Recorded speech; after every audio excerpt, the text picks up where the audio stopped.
The text came in at 11:57 p.m. I remember the exact time because I was still sitting at my kitchen table in the dark, staring at a half-eaten grocery store cupcake my son had pushed away hours earlier. My army jacket was hanging over the back of the chair. My feet hurt, my head hurt worse. And my 8-year-old son was asleep in the next room after crying himself sick because a room full of grown adults had laughed when he asked for a slice of birthday cake. Then my phone lit up. My sister Melissa had sent a single message. Remember, some kids are born to lead, others are born to watch. I stared at the screen for a long time. Then another text came in. Maybe now your son understands where he belongs. That was the moment something inside me finally went cold. Not angry, not loud, just cold. Because Melissa thought she had humiliated a tired single mother at a family party. What she didn't understand was this. Women like me survive war zones. And once we stop loving you, there is absolutely nothing left to save you. I'm Captain Nora Whitaker, United States Army Intelligence Corps. I've spent most of my adult life inside secured buildings with no windows briefing men who wore stars on their shoulders and made decisions that never appeared on television. I've worked 18-hour days gone months without proper sleep and buried soldiers younger than my little sister's oldest child. But nothing ever hollowed me out quite like watching my son lower his eyes at his own great-grandfather's birthday party because grown adults decided he didn't deserve cake. The party was held at my parents' house in Fairfax County, Virginia, in one of those expensive neighborhoods where every lawn looked chemically perfect and every mailbox matched. My mother had spent 3 weeks preparing for Grandpa Walter's 80th birthday, catering, decorations, a jazz trio in the backyard, imported wine lined up beside crystal glasses nobody was actually allowed to touch. The whole thing looked less like a family gathering and more like a fundraiser for politicians. I almost didn't go. But Grandpa had called me himself 2 weeks earlier.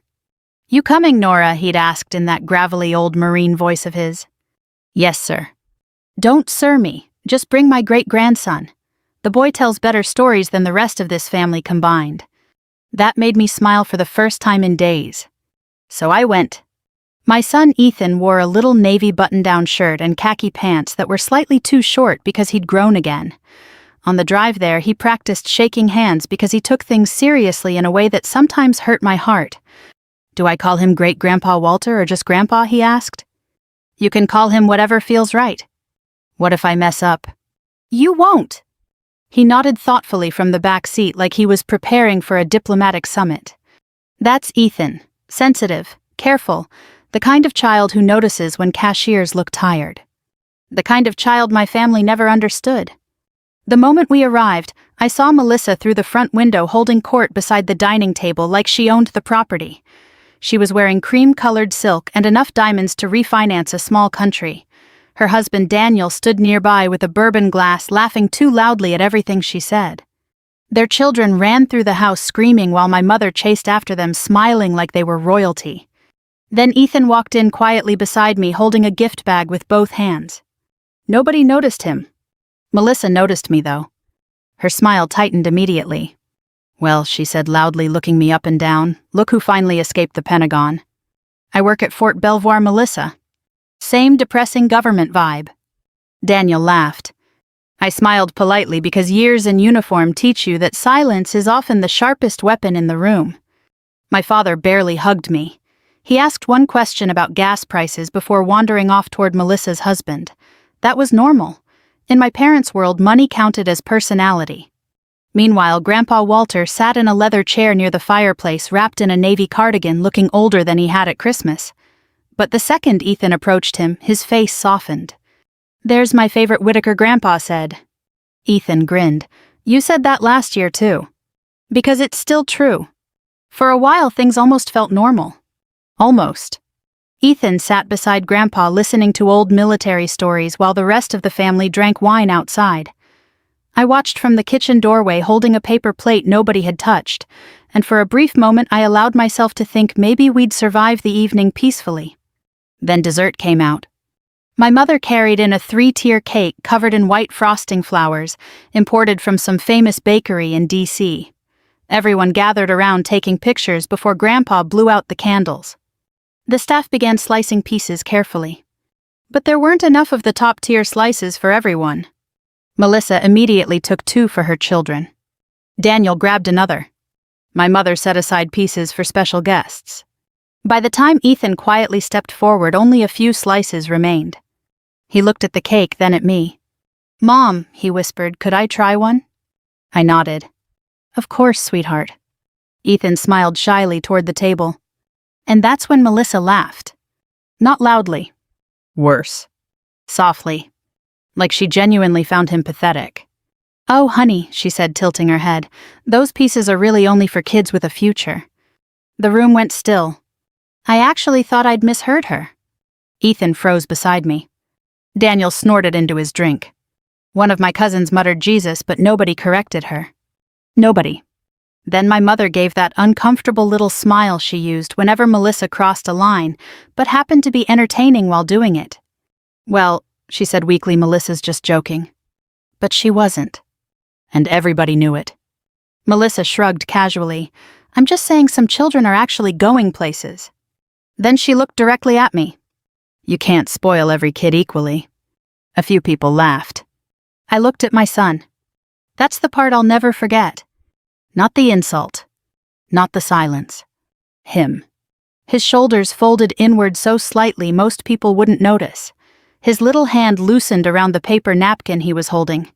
He stared at the floor, trying to act like he didn't care. Children always try to protect themselves quietly first. That nearly killed me. Grandpa Walter opened his mouth like he wanted to speak, but before he could, I stepped forward calmly and picked up both our plates. My voice came out perfectly steady. "Come on, sweetheart." Ethan looked up at me immediately.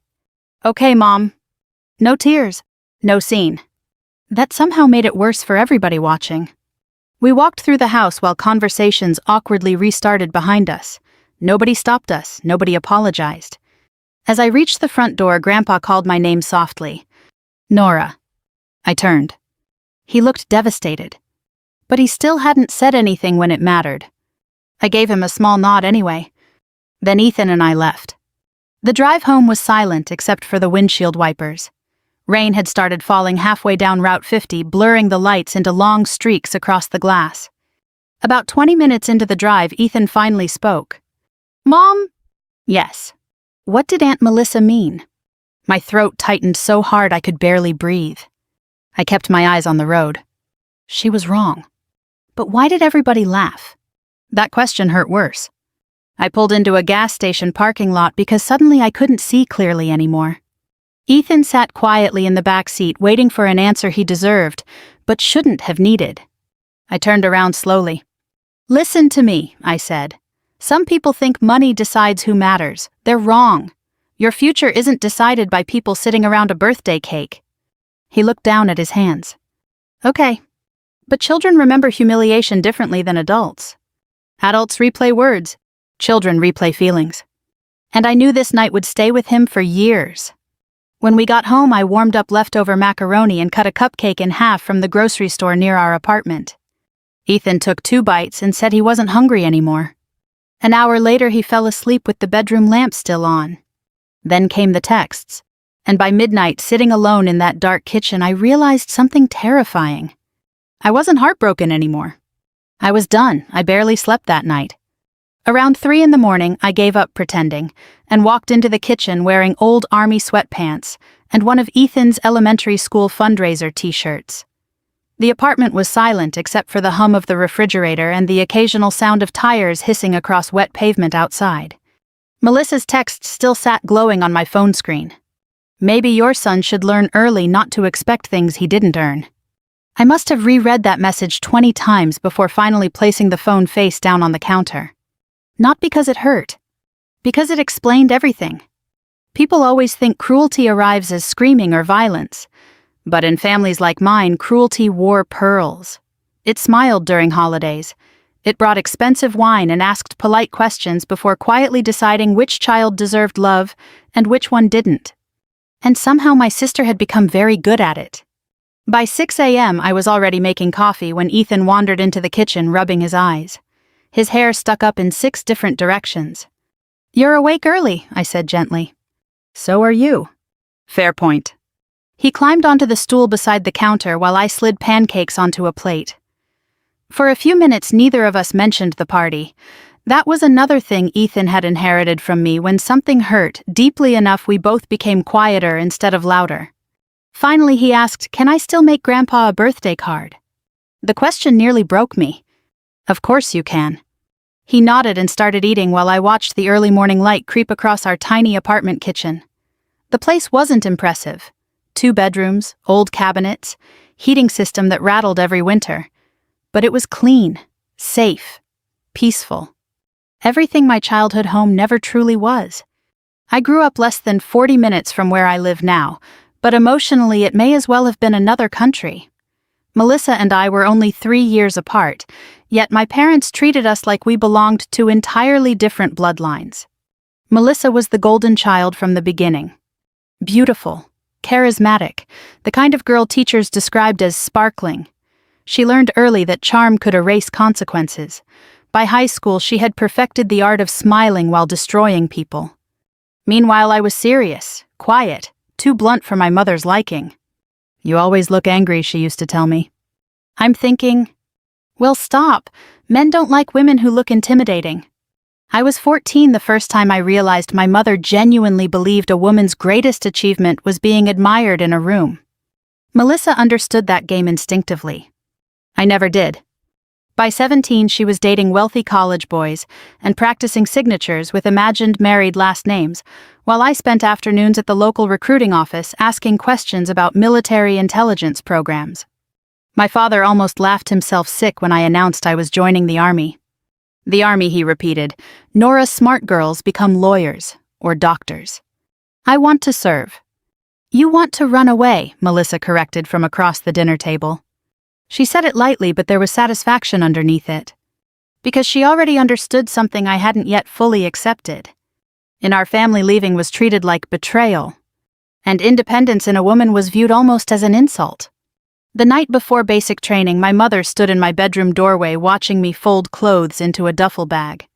"You know," she said carefully, "your sister has options. Men notice girls like her. You don't have to do something this extreme just to feel important."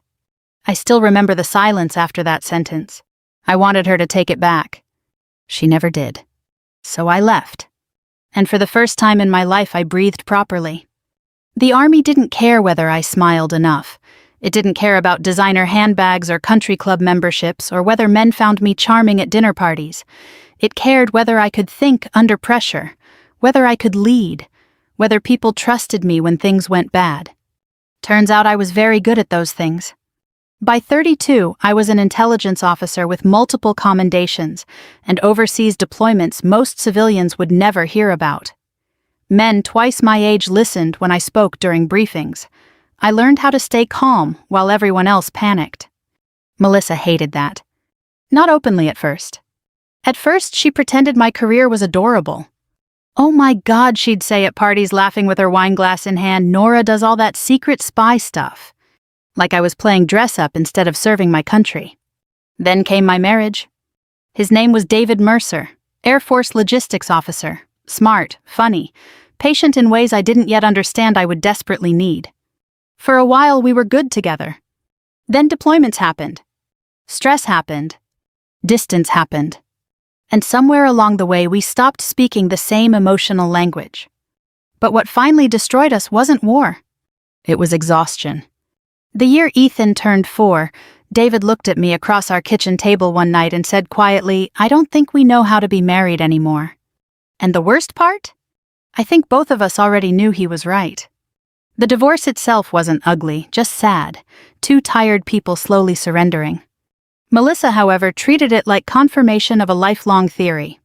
"I mean," she said once while pretending sympathy military women usually struggle with relationships, "men don't like competing with masculine energy." Masculine energy. I'd spent 16 months overseas analyzing threats for men who trusted me with lives, but according to my sister, my real failure was not making a husband feel emotionally taller.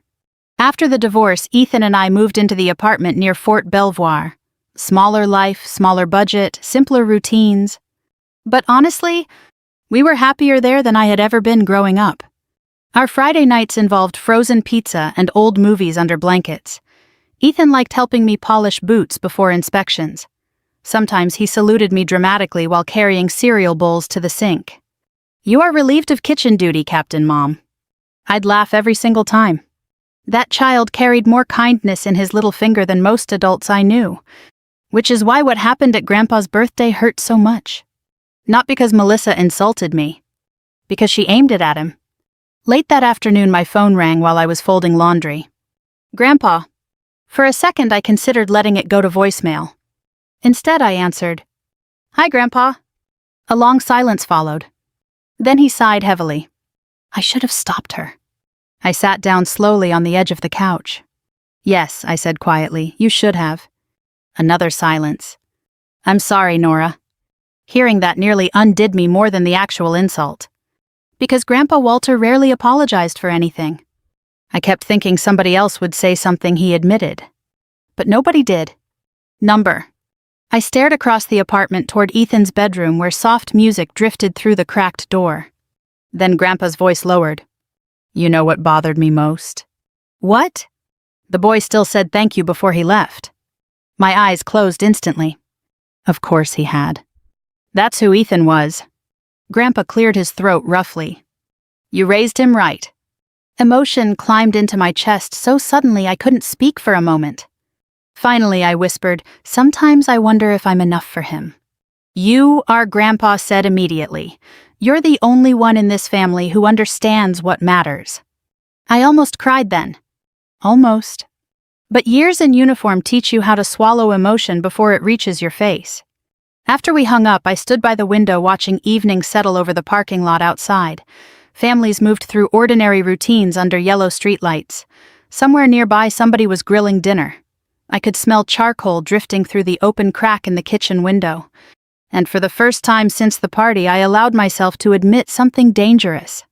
I didn't want reconciliation anymore. I wanted distance. Real distance. Because there comes a moment in every woman's life when she realizes loyalty to family can become a form of self-destruction. At 11:43 p.m., my phone buzzed again. "Melissa." I stared at the screen before opening the message. Maybe your kid can learn early not to expect things he didn't earn. That time I didn't cry. I didn't even feel shocked. I simply looked toward my son's closed bedroom door and felt something inside me harden into steel. Then very softly I whispered into the dark apartment. "You picked the wrong mother to humiliate." The call came at 5:12 the next morning. Most people panic when their phone rings before sunrise. Military people don't. We just sit up immediately and prepare for bad news. I grabbed the phone before it could wake Ethan. The screen displayed a secured government number I recognized instantly. Whitaker. "Captain, this is Colonel Reeves. I apologize for the hour." Which meant whatever this was mattered. "I'm awake, sir." "That's unfortunate," he said dryly. "Means you're already ahead of half the Pentagon." Despite everything weighing on me, I almost smiled. Colonel Martin Reeves had supervised me on and off for 6 years. Sharp mind, brutal standards. One of the few senior officers who never cared whether I was likable as long as I was competent. "Nora," he said more seriously, "I need you in D.C. by 8. My pulse slowed instead of speeding up. That happened whenever life became dangerous or important. While other people spiraled emotionally, my brain became cleaner, quieter. "What's going on, sir?" "Can't discuss over unsecured lines." "Understood." Then he paused. "And congratulations." The line disconnected. I stood motionless in my dark kitchen holding the phone while the refrigerator hummed behind me. Congratulations. That word stayed with me the entire drive into Washington. By 8 o'clock, I was walking through a secured corridor inside the Pentagon wearing dress uniform blues and carrying enough classified clearance to make civilian conversations feel surreal sometimes. The building smelled exactly the way it always did, old coffee-polished floors, recycled air, and exhaustion. Colonel Reeves waited inside a conference room with 2 men I recognized immediately from previous intelligence briefings. One civilian. One general. That was never casual. "Nora," Reeves said, standing. "Sit down." The civilian slid a folder across the table. Inside was my transfer package. But not just a transfer. A promotion track. A leadership appointment inside a cyber defense initiative so classified most of Congress barely understood it existed. For a moment I genuinely thought there had been some mistake. The general studied me carefully. "Your operational assessments overseas ranked among the highest we've seen in years, Captain Whitaker, especially under pressure." I kept my face neutral. Inside my heartbeat had turned thunderous. The civilian leaned forward.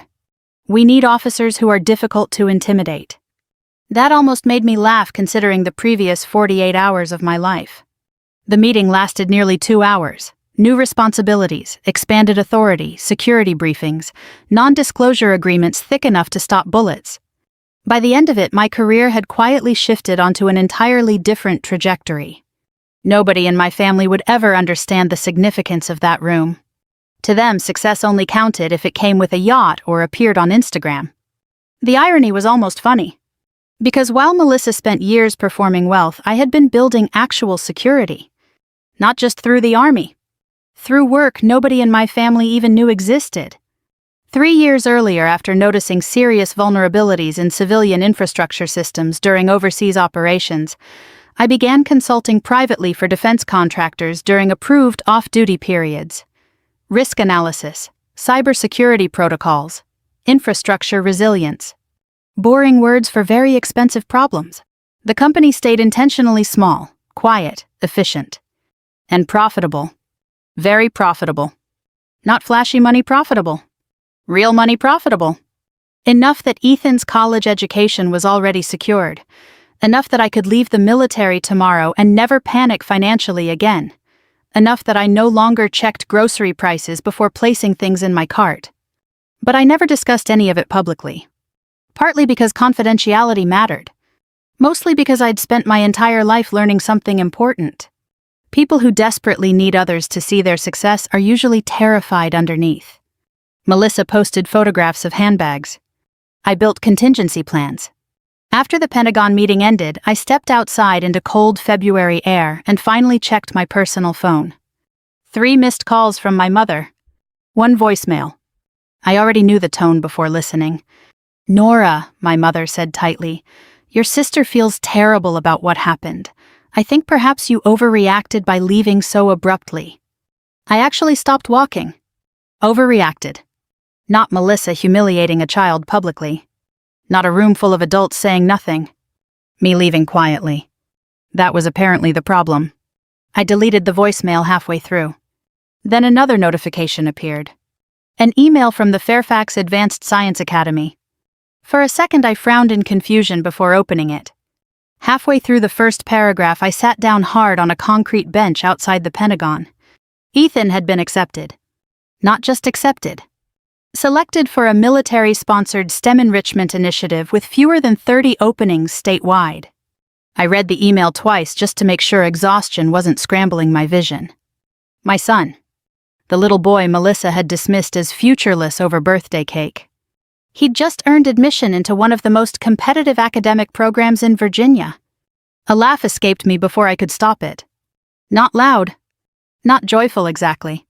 More like disbelief mixed with vindication. I immediately called Ethan's school. When the secretary brought him to the office phone, his voice sounded nervous. "Mom." "Hey, sweetheart. Is everything okay?" I swallowed emotion carefully. Better than okay. A pause. Then softly, "What happened?" "You remember that science program you applied for?" Silence.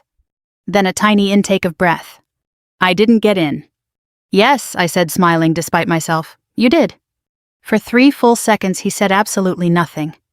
Then I heard him whisper, "Really? Really?" His voice cracked on the next sentence. "Mom?" That one word carried so much hope it physically hurt. "You earned this, Ethan." "Can I tell Grandpa?" The question caught me off guard. After everything, he still wanted to share joy instead of resentment. "Yeah," I said quietly. "I think Grandpa would love that." That evening, Grandpa called before I had the chance. I heard my great-grandson is officially smarter than the rest of us. Ethan grinned so hard I thought his face might split open. After he ran off to finish homework, Grandpa's tone changed. "I need to ask you something." "Okay. Did Melissa contact you again?" I hesitated. "Too long." "That bad, huh?" She's being Melissa. Grandpa exhaled slowly. You know, she wasn't always like this. I leaned back against the kitchen counter. Yes, she was. Silence. Then quietly, maybe you're right. That admission sounded painful for him. For the first time in my life, I think Grandpa was beginning to see the family clearly instead of nostalgically. Then he said something strange. I made some changes recently. What kind of changes? My will. I straightened immediately. Grandpa, don't start. I'm 80 years old. I know how wills work. That's not what I meant. I know exactly what you meant, he said gently. And no, this isn't punishment. It's clarity. I didn't respond because suddenly I had a very uncomfortable feeling about where this conversation was heading. Grandpa lowered his voice. Melissa thinks character can be measured by appearances, but I watched your boy thank people who humiliated him. That told me everything I needed to know. My chest tightened painfully. Grandpa? I won't be around forever, Nora. Don't say that. It's true anyway. Then after a pause, you became the strongest person in this family because nobody ever protected you, but that little boy deserves different. I looked toward Ethan sitting at our tiny kitchen table doing homework with complete concentration, tongue pressed slightly against his cheek, the way he always did when solving math problems. And suddenly I understood exactly what Grandpa meant. That night, Melissa posted photographs online from the birthday party. Perfect lighting. Perfect smiles. Perfect wealthy family. The caption read, "Nothing matters more than family." Thousands of people probably believed it. Meanwhile, less than 24 hours after humiliating my son publicly, her husband had quietly emailed one of my consulting contacts, asking whether I was available for a private security review involving financial exposure. Interesting. Very interesting. I stared at the message for a long moment before setting my phone down slowly. Then I smiled for the first time in days. Because Melissa had spent her entire life underestimating me. And people who underestimate quiet women usually don't realize their mistake until it's far too late. Grandpa Walter died on a Tuesday morning in October. Peacefully, they said. As if there were anything peaceful about losing the last person in a family who still remembered how to love without conditions.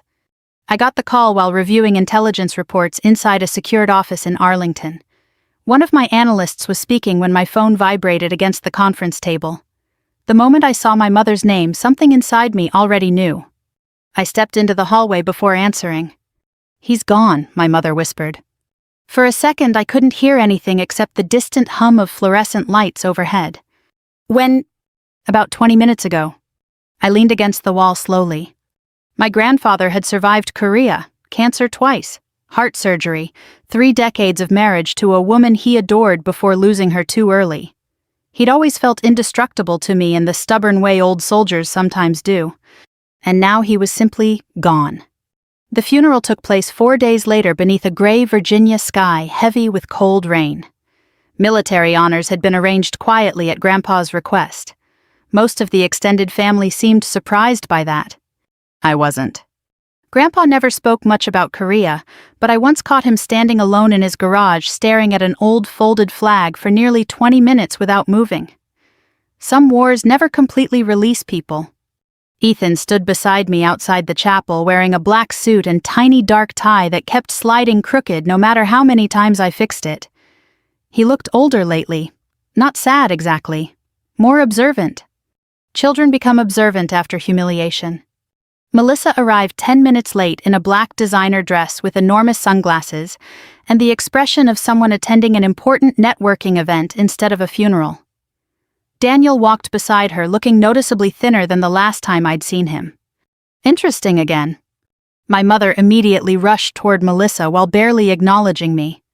There she is, she breathed emotionally, hugging her golden child first.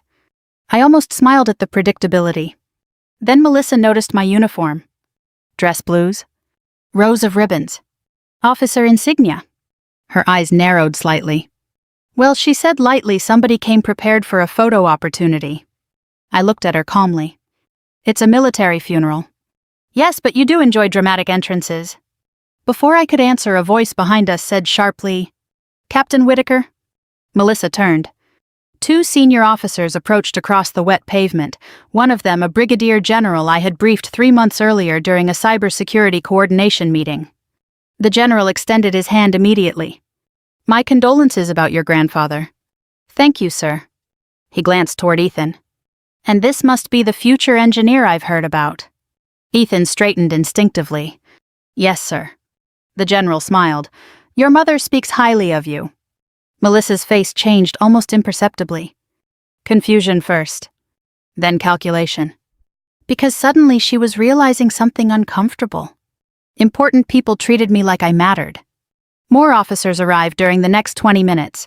Respectful handshakes, quiet conversations, recognition Melissa clearly hadn't expected. I watched her trying to piece together the version of my life she had apparently never bothered imagining. To her, I had always remained the awkward younger sister who left home because she lacked better options.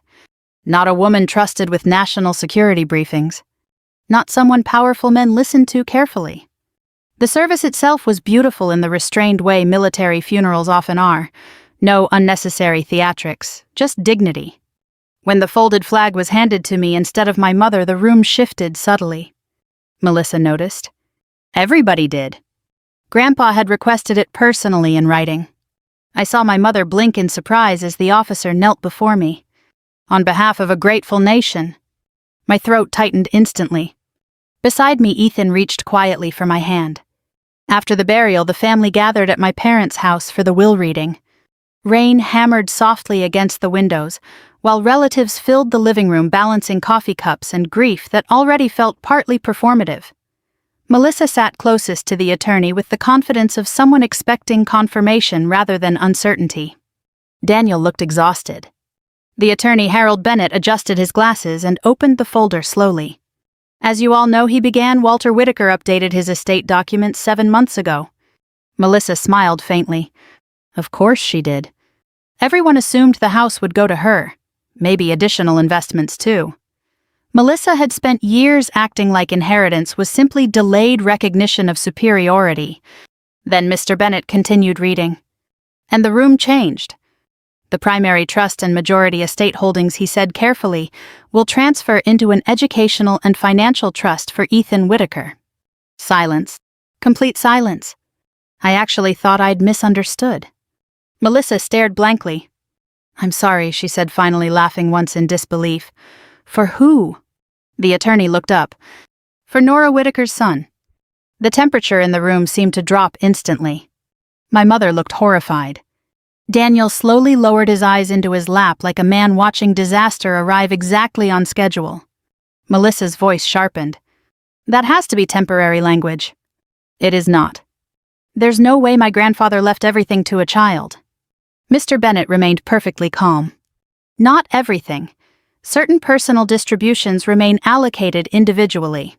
However, the home investment accounts and primary assets have been placed into trust ownership benefiting Ethan Whitaker." Ethan, sitting quietly beside me on the couch, looked utterly confused. "Mom," he whispered, "what's happening?"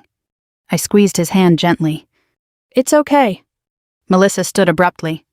"No, actually it's not okay." Her face had gone pale beneath expensive makeup. "This is manipulation." "Nobody manipulated Walter," the attorney replied evenly. "Oh, please, Nora's been sneaking around visiting him for months." I finally spoke. "He called me after you humiliated my son." The room froze again. Melissa laughed sharply. "Oh my God, are we seriously still doing this? It was a joke." "A joke?" I asked quietly. "Yes.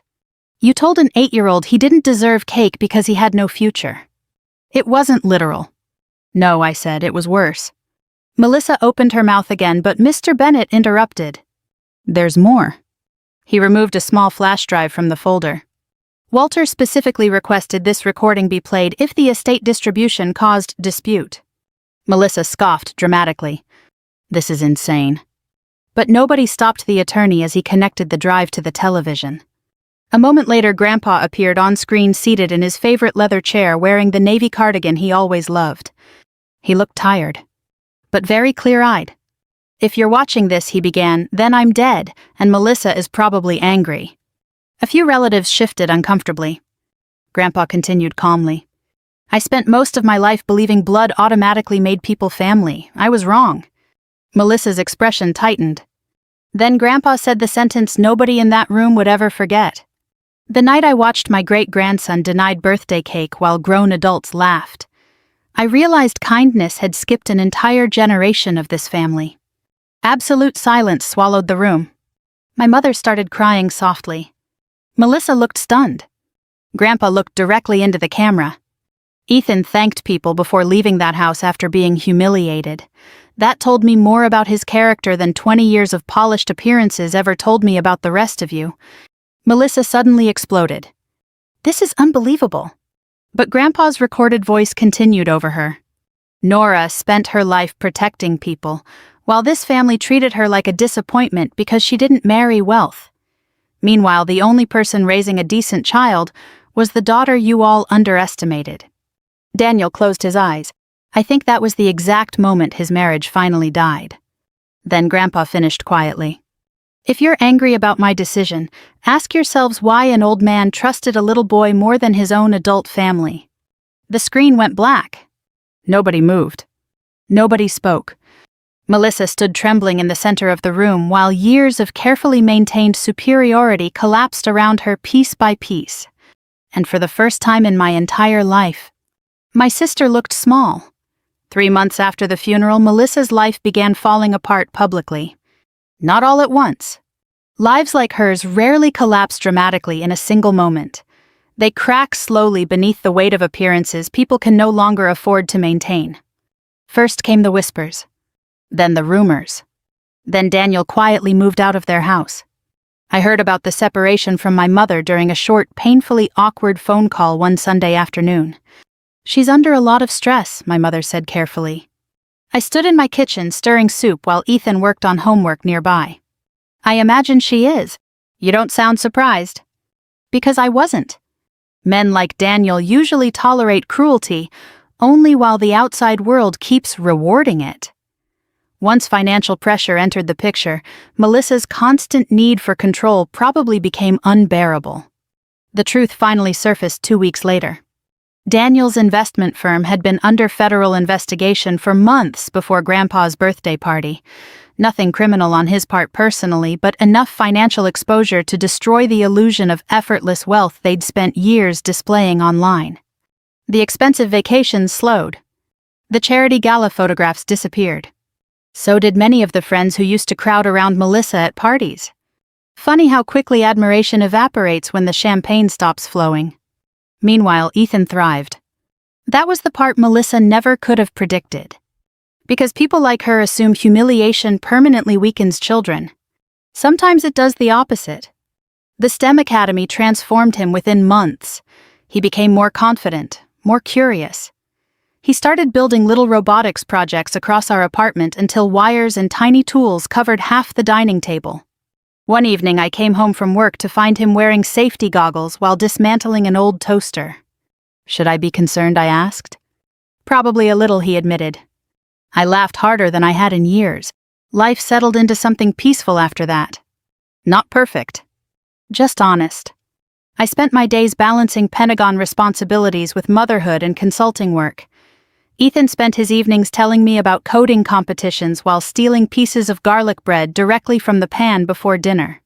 Sometimes we still talked about Grandpa, especially on quiet nights. He really believed in me, Ethan said once softly while helping me wash dishes. He absolutely did. Why? The question caught me off guard. Because he saw who you are. Ethan considered that carefully. I think he saw who you are too. I had to turn toward the sink for a second after that so he wouldn't notice my eyes watering. Children say things plainly that adults spend years avoiding. By December, the trust paperwork was finalized. I made sure every dollar remained structured exactly as Grandpa intended. Education, security, stability, not luxury. That distinction mattered deeply to me. Because Grandpa hadn't left Ethan wealth as a reward for superiority. He left it as protection from becoming the kind of person our family had become. Melissa attempted contacting me twice during those months. I ignored both calls. Then, one snowy evening in late January, my mother appeared unexpectedly at my apartment, carrying a store-bought pie, and exhaustion carved deep into her face. She looked older than I remembered. Smaller, too. Mothers who build their identities around one child's perfection often struggle terribly when that illusion collapses. "She's not doing well," my mother admitted quietly after sitting down at my kitchen table. I poured coffee without answering. "She says everybody abandoned her." The irony almost hurt. Finally, I asked, "Did she ever apologize to Ethan?" My mother looked down immediately. Number. There it was. The real problem. Not pride. Not inheritance. Not money. Melissa still didn't believe she had done anything wrong. My mother wrapped both hands around her coffee cup. "I think she's angry that your life turned out stable." I almost smiled. Stable. Not glamorous. Not impressive. Not envied. Stable. After all these years, maybe my mother was finally beginning to understand the difference between peace and performance. Before leaving, she hesitated near the door. "You know," she said softly, "your grandfather used to say you were the strongest person in the family." I looked at her quietly. "He said that because nobody ever protected me." For a moment, genuine shame crossed her face. Then she left. That night, snow covered the parking lot outside our apartment in soft white silence. Ethan and I stayed home wearing socks and oversized sweatshirts while chocolate cake cooled on the counter. Real cake this time. Extra frosting. His academy had awarded him first place in a regional engineering competition earlier that afternoon, and he'd chosen chocolate cake to celebrate. I watched him grinning while trying to light candles himself. "You're tilting them," I warned. "I'm creating artistic tension." "You're creating a fire hazard." He laughed. God, that sound healed things in me. After dinner, we sat together on the couch eating oversized slices while an old movie played quietly in the background. Then Ethan asked the question I think he'd been carrying for months. "Do you think Aunt Melissa still hates us?" I set my plate down slowly. Hate is complicated. She acted like I was bad. "No," I said gently. "She acted like money decides who matters." "And it doesn't?" I looked at my son carefully. "No, sweetheart, character does." He nodded thoughtfully. Then after a pause, "I felt embarrassed that day." My chest tightened instantly. "I know. But now I kind of feel sorry for her." That nearly stopped my breathing for a second. Not because it surprised me. Because it sounded exactly like Grandpa. Around 11:50 p.m. after Ethan went to bed, my phone buzzed on the kitchen counter. Unknown number. I almost ignored it. Instead, I opened the message. "Melissa, remember when you walked out carrying those plates?" I stared at the screen while snow drifted softly outside the window. For a long moment, I considered saying nothing. Then I thought about Ethan blowing out birthday candles an hour earlier with chocolate frosting on his nose and joy shining openly across his face. I thought about the little boy who once lowered his eyes in shame over a slice of cake. And I realized something important. My revenge had never been destroying Melissa. Life had handled that part already. My revenge was raising a child so deeply loved that her cruelty failed to poison him. So I typed one final message. Yes, but now he's the child with the brightest future in this family. I stared at the words for a moment. Then I blocked her number permanently. Outside, snow continued falling over the quiet Virginia night, while the apartment smelled faintly of chocolate cake and coffee. Ethan slept peacefully down the hall, dreaming about robots and science competitions, and futures nobody would ever deny him again. And for the first time in a very long time, I felt completely free. If this story touched your heart, I'd love to know what you would have done in my place. Have you ever had to walk away from people who underestimated you or your children? Leave a comment below and tell me where you're watching from. We share stories like this every day, stories about family resilience, heartbreak, and quiet strength. So if you enjoy emotional journeys like this one, subscribe and stay with us for the next story.